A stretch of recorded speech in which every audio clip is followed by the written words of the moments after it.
Bapak Ibu sekalian, pada kesempatan ini kita akan mencoba meramu bahan pakan ternak. Pada prinsipnya bahwa pakan ternak ini, kalau untuk membuat pakan ternak itu kita sesuaikan dengan kondisi alam sekitar kita. Artinya bahwa pakan-pakan itu mudah didapatkan di sekitar kita, itu yang pertama. Terus kedua, bahan pakan itu banyak di lingkungan kita dan murah didapatkan. Yang ketiga adalah pakan itu berkelanjutan, ada ketersediaannya di setiap waktu. Jadi itu yang penting dari cara membuat pakan ternak itu. Dan ketiga, yang terakhir adalah ketersediaan unsur-unsurnya dari semua pakan itu bisa untuk menjadi pakan ternak. Yang intinya bahwa untuk membuat pakan ternak itu yang sangat penting di dalam ini adalah kebutuhan tentang proteinnya. Semua bahan-bahan ternak itu ada kebutuhan proteinnya, dan itu energi metabolismenya. Dari semua pakan yang kita coba meramu ini sudah sesuai dengan standar-standar yang dilakukan pada perumusan pembuatan pakan.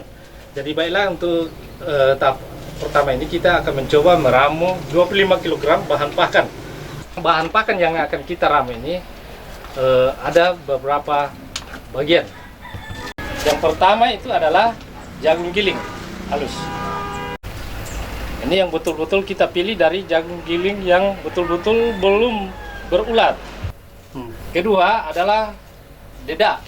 Dedak sebisa mungkin itu dari dedak halus. Dedak halus, karena itu yang merupakan dedak yang betul-betul masih asli, yang belum terkontaminasi dengan mikroba kecil. Ada juga ikan afkir. Ikan afkir ini murah didapatkan ada di pasaran ini, dan di mana-mana bisa kita dapatkan karena dengan harga yang murah. Dan itu sudah tidak layak dikonsumsi oleh manusia lagi, sehingga itu dinamakan ikan afkir. Yang keempat adalah bungkil kelapa. Yang perlu kita ketahui bahwa bungkil kelapa itu ada dua macam, bungkil dari kelapa kopra dan bungkil kelapa sawit. Dalam hal ini kita menggunakan bungkil kopra dari kelapa, hasil minyak goreng, pembuatan minyak goreng, ampas pembuatannya minyak goreng. Yang kelima itu adalah keong emas. Keong emas ini selama ini kita ketahui bersama bahwa sebagai musuh petani, karena itu akan merusak pertanian, terutama pada saat penanaman.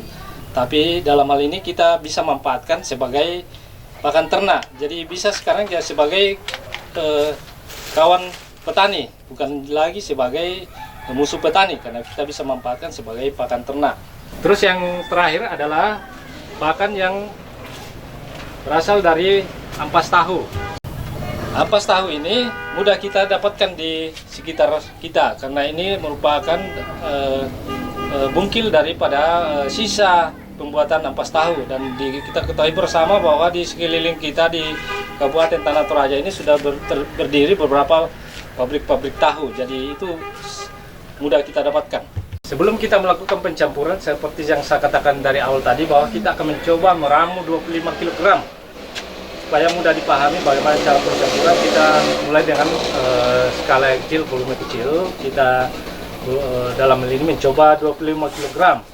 Dari 25 kg pakan itu, 50% itu terdiri dari jagung giling, 10% dari dedak, 10% dari bungkil kelapa, 10% dari itu ada keong emas dan ikan afkir dan ampas tahu. Jadi sebelum kita mencampur secara merata pakan-pakan ini, ada bagian dari dua jenis pakan ini yang harus dihaluskan terlebih dahulu, yaitu ada ikan afkir ini dan ada keong emas. Nah, ini harus melalui proses penggilingan.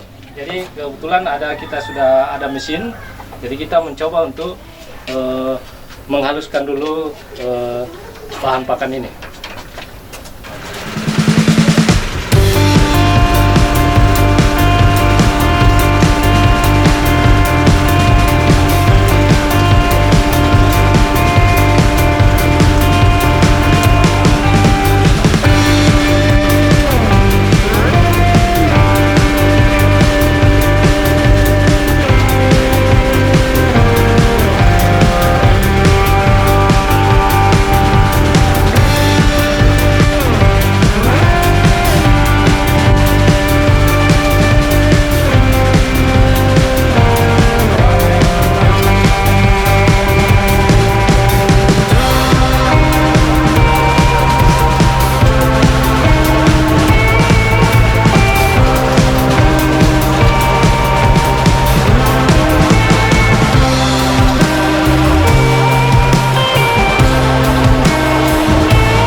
dari bahan pakan tadi, setelah terjadi penggilingan bahan pakan yang masih utuh, telah kami gabungkan ketiga bahannya. Dari sudah ada bahan jagung, tidak, dan bukil kelapa. Ini kita homogenkan dulu. Yang pertama memang kita harus campur bersama supaya homogen. Terus bahan pakan yang masih cair tadi itu, yang masih dalam bentuk bubur ini, itu yang kedua. Dari pakan yang kering tadi sudah homogen, kita campurkan lagi bahan pakan yang bersifat agak encer tadi, sudah bisa kita masukkan.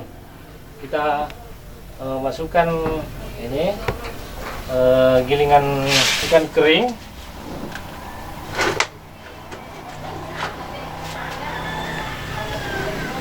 Ada gilingan ikan kering, ini gilingan keong mas, ini berupa ini. Kita masukkan juga ke dalam campuran yang telah dicampur bersama tadi. Kita masukkan di sini.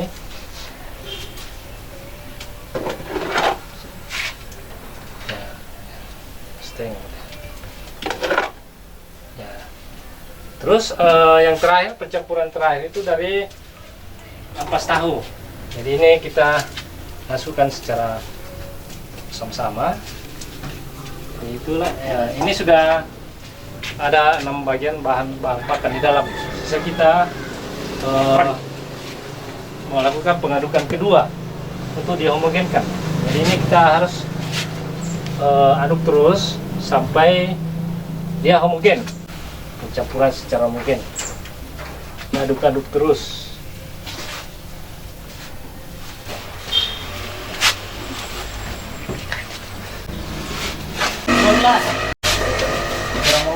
Iya, dapat kita apa namanya ini?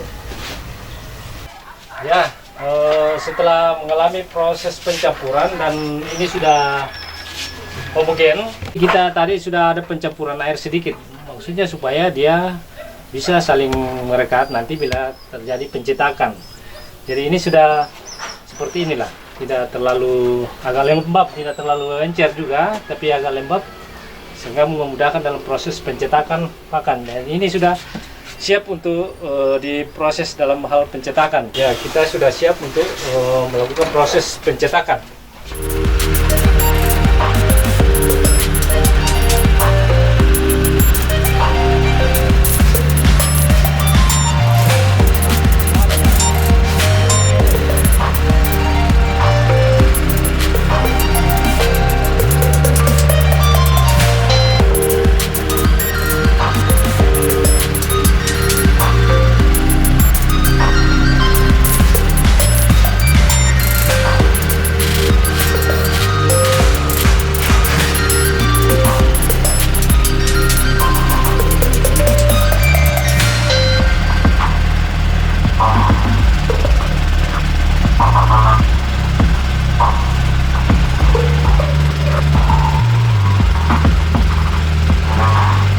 Ya, inilah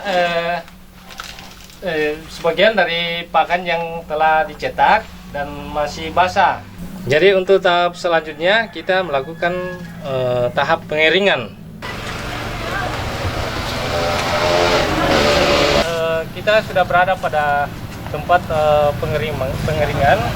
Jadi tempat pengeringan ini kita cukup sederhana.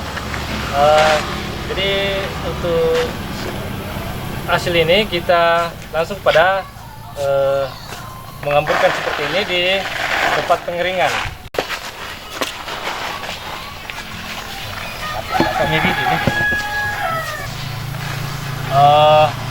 Untuk di bawah sinar matahari yang normal itu ini bisa dikeringkan selama kurang lebih 3 jam sampai